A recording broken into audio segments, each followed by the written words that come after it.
E aí, gente, beleza? Meu nome é Divan Silva, sou professor da rede Força Máxima, dou aula na unidade Penha Circular e hoje a gente vai continuar aqui o nosso bate-papo sobre filosofia. Hoje vamos conhecer um outro filósofo e vamos entender a sua importância para a filosofia da ciência. Beleza? Então chega aí contigo. Hoje a gente vai falar desse filósofo aqui, do Paul Feyerabend, né? Ele foi aluno de Karl Popper. Falamos de Karl Popper na nossa última aula. Qual a importância de Paul Feyerabend para a filosofia? Ele vai criticar o método. Ele vai criticar o método científico. Inclusive, ele vai ganhar, né, a sua ideia, o seu estalo, ele vai ser chamado de anarquismo científico ou anarquismo epistemológico. A gente vai falar sobre isso direitinho, mas a importância dele é que ele é um grande crítico ao método científico, de se fazer ciência segundo um método. Tranquilo? Beleza? Vamos lá aqui, ó. Ele foi aluno de Karl Popper. Falamos aí de Karl Popper na última aula. Vamos lá. Posteriormente, tornou-se crítico às teorias de Popper. Ele foi durante um tempo muito próximo ali de Popper, depois eles acabaram se afastando, inclusive com o Paul Feyerabend virando aí um crítico à sua teoria. Tranquilo? A teoria da falsibilidade. Tranquilo? Lembram da aula passada? Vamos lá. A obra mais famosa do Paul Feyerabend é Contra o Método, ou seja, contra o método. Olha só como que o cara repudia, de certa forma, digamos, um método. Mas a gente vai entender que esse repúdio não é total, né? Ele propõe uma outra coisa ali referente ao método, né? Vamos lá. A obra mais famosa, Contra o Método e a Ciência em uma Sociedade Livre. O que ele fala nessa obra aqui, Contra o Método? As obras dele demonstram que o filósofo se apresenta tanto como um crítico ao método científico em suas realizações quanto o estudioso que pretende questionar o papel da ciência dentro do horizonte social.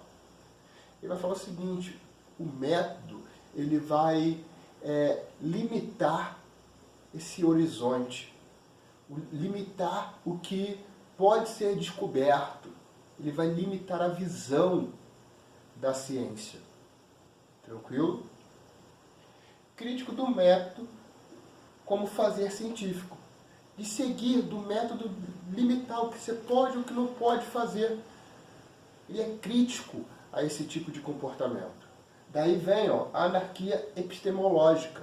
Episteme vem do conhecimento, né? Mas o negócio é o seguinte: a anarquia, né, como as pessoas costumam rotular como bagunça, passa longe de ser bagunça. Trazendo aqui para o contexto, né, a anarquia ela é basicamente o suprassumo da consciência. Beleza? Aí vocês podem consultar lá Proudhon, Bakunin, e lembrar um pouco aí do conceito político de anarquia, que prega o fim do Estado, né, o fim da opressão social, enfim, diversas coisas aí. Mas o que acontece? A anarquia aqui ele é contra esse método que limita o fazer da ciência. Ele vai falar que existem métodos que já foram comprovados, experiências que já foram comprovadas que deu certo, e essas experiências não podem ser ignoradas. Mas se limitar a um método específico, como um método universal, é absurdo. Daí ele vai ser contra esse método universal, nessa busca pelo método universal para o fazer científico. Tranquilo? Vamos lá. Crítica ao método. Afirma que nenhum método criado até hoje alcançou pleno êxito. Né? Todo método é falho. Todo método tem o seu limite. Daí a crítica, falando que todo método é falho. Nenhum método, né, consegue escapar de ser falho. Concordava com Popper quanto ao fato de que as teorias anteriores sempre se encaminhavam para a limitação da explicação. As teorias anteriores a eles, né? Tanto que, fazendo aqui uma mistura de pensamentos, lembra lá do paradigma? O paradigma entre crise, surge um novo paradigma que consegue englobar uma nova forma de se fazer ciência. Tranquilo? Então, quando ele fala aqui, ó, os teorias anteriores sempre encaminhavam para a limitação da explicação, pode ser relacionado aí com a crise e a queda de um paradigma. Ou seja, o método ele deixa brechas, ele não consegue explicar tudo. Tranquilo? Para o filósofo, é impossível estabelecer qualquer regra universal. Essa busca aí pela universalização do método. Não, isso é impossível. Não rola, não dá para fazer. Karl Freiberg afirma que o método representa a instauração de um dogma científico, ou aqui o dogmatismo científico. Dogma é algo que é aceito sem discussão, algo religioso. Dialogando com a teoria de Kant, os métodos são estruturados como paradigmas e fazem o possível para resistir qualquer falha ou crise. Né? O paradigma ele tenta explicar, né? Lembra que tem o paradigma ele pode gerar 3 modos de explicação, né? Ali dentro do seu contexto de crise, depois de um tempo conseguir explicar aquilo que não foi absorvido e explicado por ele, mas depois de algum tempo, falar que aquele anomalia ali, que é o que ocorre, é algo que não tem explicação, ou ele cai e se gera um novo paradigma. Aqui, ó, qualquer falha ou crise, o paradigma faz o possível para resistir a qualquer falha ou crise. Se para Karl Freiberg, isso aqui não gera uma ciência progressiva, pelo contrário, gera uma ciência que limita, que oprime, que não progride. Tranquilo? Aí a gente está começando a entender a concepção de crítica ao método. Beleza? Vamos aqui, ó. Percepção de que a maioria dos métodos científicos desconsidera o horizonte real e social de sua aplicação, apresentando-se apenas como propostas teóricas as quais esbarram nas limitações. Vamos lá. Os métodos científicos, eles são, em sua maioria, teóricos, que são sua maioria em teoria, que têm a finalidade de comprovar uma hipótese, desconsiderando o real. Tranquilo? Apresentando-se apenas propostas teóricas, teoria, as quais esbarram em limitações. Se eu, no laboratório, nas condições perfeitas, eu elaboro um método, né? Eu sigo um método ali para defender a minha hipótese. Funciona, por exemplo, dentro do laboratório, dentro dali do papel do que eu estou criando. Mas eu acabo não considerando o real, o meu horizonte social. Lembrando o seguinte, a ciência é fruto do seu tempo, as limitações postas pela sociedade no seu determinado tempo. A ciência do século XIX foi uma, do século XX foi outra, do século XXI é outra, e assim segue. Falamos isso nas últimas aulas. Tranquilo? Vamos aqui, ó. Feirenberg não propõe a inexistência do método. Aí que eu falei que ele chamar de anarquista, ele fala, não estou falando para deixar de seguir o método. A sua crítica é o estabelecimento de um método como recurso central e incontornável da ciência, como um dogma, como um limitador. Tranquilo? Ele vai criticar esse dogmatismo, essa inflexibilidade de seguir um método e pronto, e esse método que dá certo. Tranquilo? Vamos lá. Ó. E como aplicar essa teoria, né, digamos aí, o anarquismo epistemológico? Como separar a produção científica sem importância ou relevância de uma da outra? Ele fala assim, o seguinte, é simples, né? Tem alguns passos e é tranquilo a gente conseguir separar o que tem relevância do que não tem relevância. Para o filósofo, não é necessário um método específico. Opa, não preciso seguir um método específico. A diferença estaria em sua proposição e sua concretização. A disposição do cientista seria o primeiro critério para a distinção. Vamos aqui, ó. A gente tem um cientista que se dispõe a receber críticas e a colocar à prova o que ele propõe fazer, né? O que ele propõe a demonstrar. Quando ele faz isso, ele está seguro e convicto de que ele está fazendo uma pesquisa que tem fundamento, né? Que consegue se sustentar recebendo críticas. Mas o cientista que não propõe a receber críticas e não propõe ali a demonstrar a sua pesquisa, é uma pesquisa, digamos, de baixa relevância, que não entra aí no crivo da aplicação da epistemologia anárquica aqui. Tranquilo? A crítica não é aos resultados dos métodos clássicos, mas a limitação provocada pelo método. Então, a crítica não é um método, mas sim a limitação que ele produz. E como a gente separa uma produção científica relevante de uma não relevante?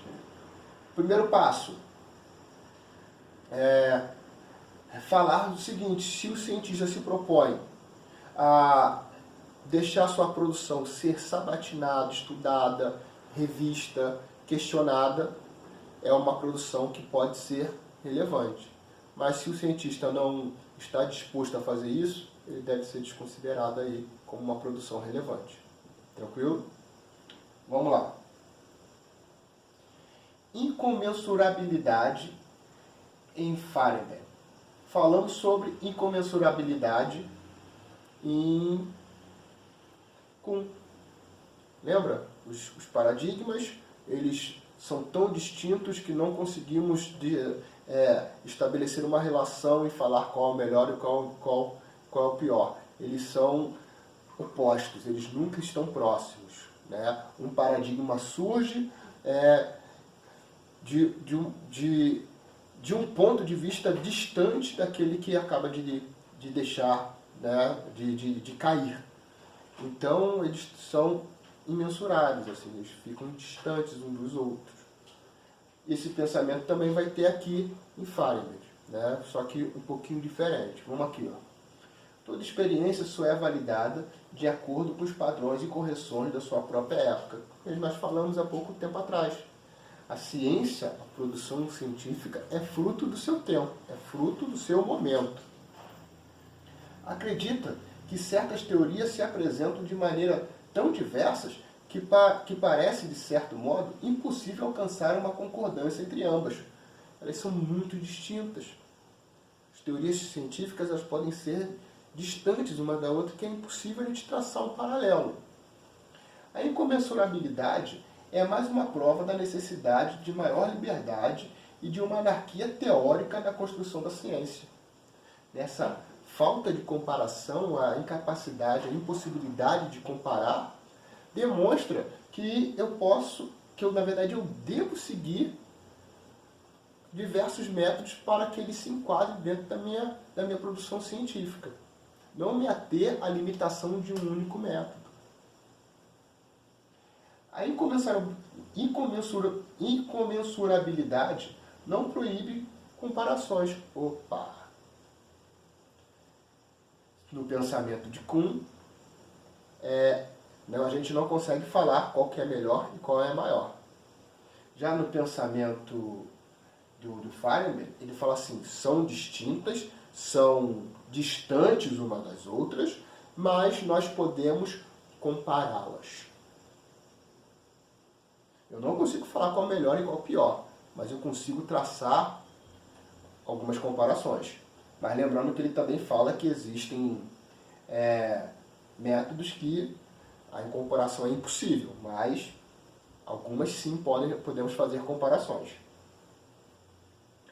O impossível é achar um método definitivo para a ciência, comparando-os entre si. Eu não posso pegar um método e outro, comparar e deles tirar uma verdade universal, um método universal. Isso não rola. Mas eu posso comparar um com o outro, sim. Tranquilo? Uma releitura do cientificismo. Critica a ideia que a ciência física serviria de parâmetro para todo o processo de desenvolvimento das demais ciências. A gente vai ter aqui uma série de filósofos que vão justificar e elaborar suas teorias aí nas chamadas ciências físicas, né, utilizando aí por comprovações matemáticas e para conseguir sustentar o seu ponto de vista. A gente pode citar aqui Descartes, Francis Bacon, né, são filósofos que estão ali dentro da jogada das exatas ali, das ciências físicas. Tranquilo? O pressuposto de superioridade da ciência física diante das outras se deve muito aos filósofos modernos, aí que a gente falou, por exemplo, Descartes, que, inspirados pela Revolução Científica, defendiam uma adequação do pensamento filosófico e social às demandas dessa ciência, e uma estrutura lógica matemática que parecia ser a base de todo o método. Eles enquadram a ciência dentro dessa perspectiva social que estava rolando ali, ó, revolução social e adequação dentro daí da lógica matemática.